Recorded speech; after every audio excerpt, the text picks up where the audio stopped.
Now, ministers are preparing to formally declare China a threat to Britain's national security following revelations of its large-scale cyber attack on the UK. Britain and the United States have accused China of accessing the personal information of politicians, journalists, academics, and millions of voters using malicious hacking techniques for more than a decade. Deputy Prime Minister Oliver Dowden yesterday announced the sanctioning of 2 Chinese officials, wow, and a group of at least 7 hackers, codenamed Violet Typhoon, by the US government. Taken together, the United Kingdom judges that these actions demonstrate a clear and persistent pattern of behaviour that signals hostile intent from China. That is why the United Kingdom has today sanctioned 2 individuals and 1 entity associated with the Chinese state-affiliated APT-31 group. Well, joining us now is former senior military intelligence officer Philip Ingram. Philip, I mean, look, to people like you and I, we know China have been at this for a long time. I mean... a long, long time. Rather unhelpfully, past prime ministers, who I'm not going to name, Lord Cameron of Sheeping Norton, basically sold most of our country to the Chinese. Boris Johnson himself was the one who signed that fateful contract with Huawei to develop 5G, then having to renege on it. And so here we are. We've learned that there's a huge... state-level operation to hack into Elcom, probably to find invisible voters, details of those in the intelligence services. They've been doing this on an industrial scale. Why do we repeatedly do nothing about this? Well, the main reason is money, money, money. You know, China is the second largest economy in the world and, a huge trading partner. And therefore, governments are balancing off security against what deals they can do that might make them look good from that perspective. And for many years, with the 2 individuals in particular that you mentioned, they have got the security bit wrong, badly wrong, because the Chinese are and have been gathering information on us for many, many, many years. Iain Duncan Smith, in particular, was very angry with Oliver Dowden and indeed the government for its somewhat lacklustre response to this Chinese cyber attack. Dowden's speech is citing 2 people and a small group. Hardly a monster response, is it? Now, we are, though, apparently gearing up, maybe even later today, to officially declare that China is a threat to British security. What will that mean, Philip, if we do declare that? Will it make any difference? What will we do to prove that we now are getting tough with China? I think it'll mean quite a bit to the Chinese, because effectively it means they're losing face in the UK. And if other countries follow suit and do the same thing. And we're seeing that with the United States, definitely. And if President Trump gets in, there'll be no business with China at all.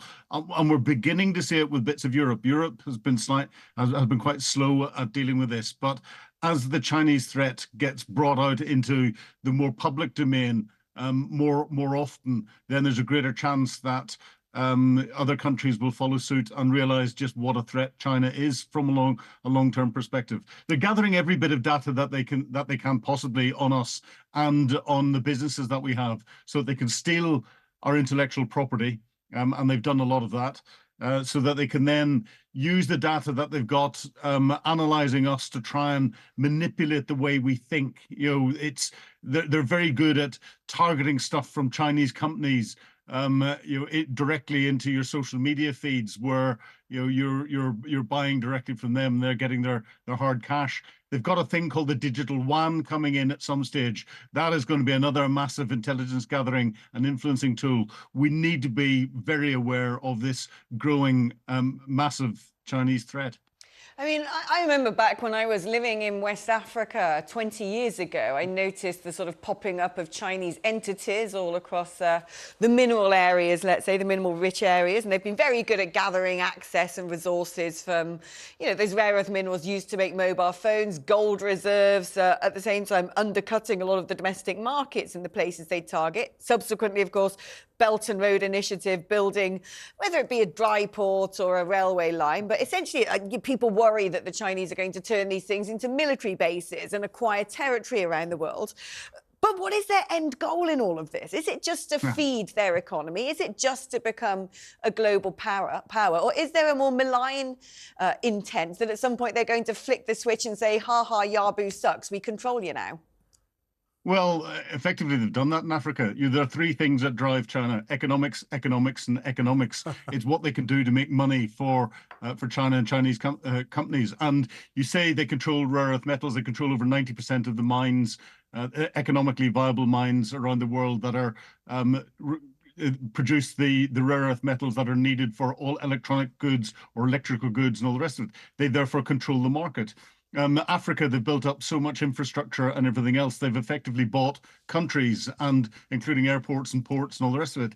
The only overseas Chinese military facility is in Africa, and it's a port that they've got. They're now starting to do the same in South America. They're using the influence that they have in these different places very slowly, very subtly, and over a long period of time to influence wider politics into the West in particular. And South America, they're going to target the United States. Africa, they're targeting economics and economic control of a lot of resources that are there. The Russians recognize this and are cozying up to China, and that's why the Wagner Group have redoubled their efforts into some of the African states so that they can take a little piece of what China has achieved. From a long-term perspective, China is the single biggest threat to our way of life at the moment. Last question, Philip. You alluded to the fact earlier that the effect of us saying that China is officially a security threat to this country will be that the Chinese will get very fed up with it. They want to be able to do all this cyber attacking without being called out on it. So if we do that later and make them fed up by saying you are now an official security threat to us, how will China react? Well, China will probably react with more cyber attacks. The bigger impact will be Chinese technology coming into our facilities, and we're already seeing that. We saw the reversal of the decision for China to be involved in our nuclear plants. We saw the removal of Huawei from 5G. We see government departments, certainly those related to security and elsewhere, banning Hikvision and Dahua CCTV cameras, of which, if you've signed up for those, you sign up for the cloud storage. And the cloud storage is in continental China itself, and therefore the Chinese government can use the CCTV cameras in any city that we've got, if they're those ones, to monitor anything that they want in those cities live. And it's the same with other Chinese technologies coming in. It'll make it much harder for them to get into government contracts, but that's not going to stop them getting into private contracts around the place. It may make private companies sit and wake up a little bit more to the wider threat. Indeed. Philip Ingram, thank you so much. Always a pleasure to talk to you. We're still